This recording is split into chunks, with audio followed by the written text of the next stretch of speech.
अभी question number 9 है हमारे पास। क्वेश्चन कह रहा है इन राइट ट्रायंगल एबीसी। हमारे पास एक राइट ट्रायंगल है ABC, right angle angle at B, right angle B पे बनाना है। तो हम पहले राइट ट्रायंगल बनाएंगे और जो राइट एंगल है वो हमने बी पे रखना है। तो बी पे रखा हमने राइट एंगल।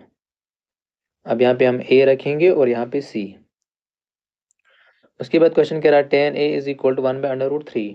टेन ए उसने वैसे दिया, एंगल ए के अपोजिट में ये होगा परपेंडिकुलर, 90 के अपोजिट में होगा हाइपोटेन्यूज और ये वाला साइड बचेगा बेस।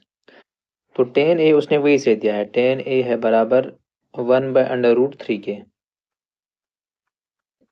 अब जो टेन होगा, टेन होता है परपेंडिकुलर बाय बेस, तो हम लिखेंगे यहाँ पे perpendicular by base is equal to है 1/√3। अब जो परपेंडिकुलर है वो है बी सी, तो यहाँ पे हम लिखेंगे B C divided by base, base है A B, is equal to है 1/√3। तो यहाँ पे के बराबर रखेंगे, तो बी सी आएगा यहाँ पे 1 के, एंड जो ए बी होगा वो आएगा √3 के। अब दो साइड्स निकली यहाँ पे, एक तो ए बी निकला है √3 के, एंड जो बी सी है वो निकला 1 के, दो साइड्स निकली है। अब तीसरी साइड अगर हमने निकालनी होगी तो वह हम पीजीटी से निकाल सकते हैं। तो हम यहाँ पे लिखेंगे in right triangle A B C we have by PGT apply करेंगे हम। पीजीटी का स्टेटमेंट होता है hypotenuse square is equal to होता है base square plus perpendicular square. अब हाइपोटेन्यूज है ए सी यहाँ पे, तो ए सी स्क्वायर, उसके बाद बेस है √3 के, तो यहाँ पे √3 के और होल स्क्वायर, फिर उसके बाद है परपेंडिकुलर 1 के और ऊपर स्क्वायर, ए सी स्क्वायर ऐसे। और यहाँ पे स्क्वायर करना है, √3 का अलग से करना है और के का अलग से। जब √3 का स्क्वायर करेंगे हम, तो हम स्क्वायर रूट कैंसिल करेंगे तो आएगा 3, के का स्क्वायर आएगा के स्क्वायर। इसी तरह 1 का स्क्वायर यहाँ पे करना है 1, के का स्क्वायर के स्क्वायर। ए सी स्क्वायर आएगा यहाँ पे 3 के स्क्वायर प्लस 1 के स्क्वायर आएगा 4 के स्क्वायर। अब ए सी के ऊपर स्क्वायर है तो स्क्वायर इधर जाके रूट चढ़ेगा, तो ये आएगा √4 के स्क्वायर।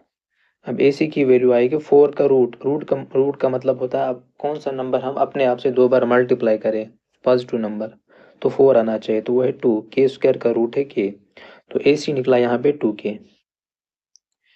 अब देखो क्वेश्चन का पहला पार्ट क्या कह रहा है, आपने find the value of sine A cos C and plus cos A sine C, इसकी वैल्यू निकालनी है। तो पहले देखो एंगल ए के रेस्पेक्ट में हमने ऑलरेडी लिया है परपेंडिकुलर क्या है, बेस क्या है और हाइपोटेन्यूज क्या है। तो हम पहले साइन ए और कॉस ए पहले निकालेंगे, देखते हैं किसके बराबर आएंगे। तो यहाँ पे हम निकालेंगे साइन जो होता है वो होता है some people have perpendicular by hypotenuse. अब परपेंडिकुलर क्या है हमारे पास, परपेंडिकुलर है 1 के और हाइपोटेन्यूज है 2 के हुआ कैंसिल तो आया 1/2। इसी तरह कॉस ए निकालना है, कॉस होता है curly black hair base by hypotenuse. अब बेस जो है वो है √3 के बाय हाइपोटेन्यूज है 2 के फिर से कैंसिल तो आएगा √3 डिवाइडेड बाई 2।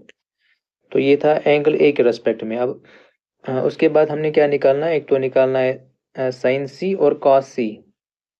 अब साइन सी और कॉस सी निकालते हैं, साइन सी और कॉस सी।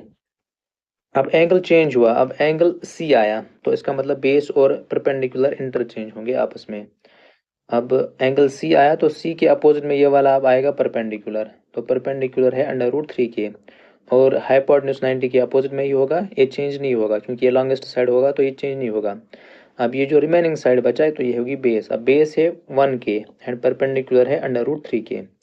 अब साइन होता है some people have perpendicular by hypotenuse और कॉस होगा curly black hair base by hypotenuse. अब जो परपेंडिकुलर है हमारे पास वो है हमारे पास √3 के डिवाइडेड बाय हाइपोटेन्यूज अपना ही 2 के होगा फिर से कैंसिल तो √3 डिवाइडेड बाई 2 आएगा। इसी तरह जो बेस है, अब बेस है हमारे पास, अब ये बेस है, अब तो बेस है हमारे पास अब 1 के, तो यहाँ पे हमने लिखा 1 के डिवाइडेड बाई हाइपोटेन्यूज से 2 के, तो के होगा कैंसिल तो आएगा 1/2।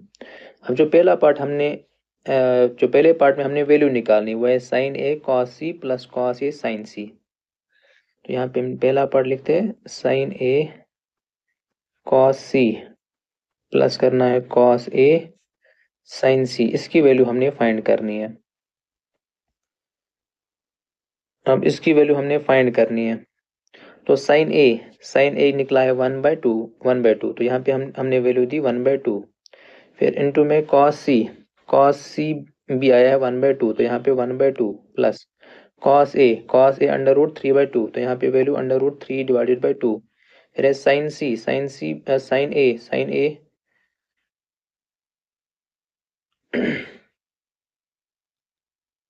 यहाँ पे साइन सी है, तो अब साइन सी निकालना है। साइन सी √3/2।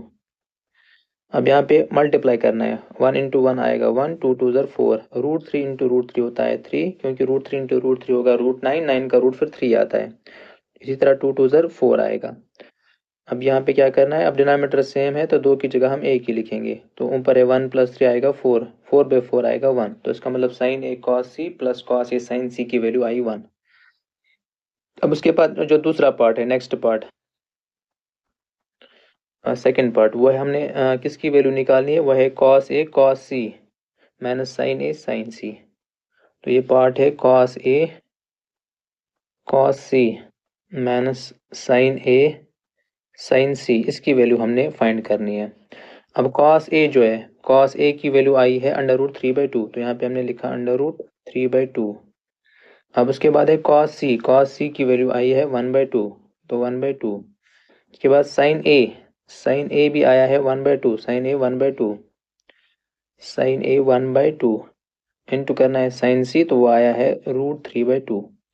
अब √3 इंटू 1 करना है, तो आया √3, मल्टीप्लाई हम फ्रैक्शन का कैसे करते हैं, तो हम ऊपर वाले का ऊपर वाले के साथ, नीचे वाले का नीचे वाले के साथ, तो इसका इसके साथ होगा मल्टीप्लाई और इसका इसके साथ, 2 2 ज़र आएगा 4, 1 इंटू √3 आएगा √3 / 2 2 ज़र 4। अब एक है प्लस √3/4, दूसरा है माइनस, तो ये कैंसिल आउट होंगे तो आंसर आएगा 0।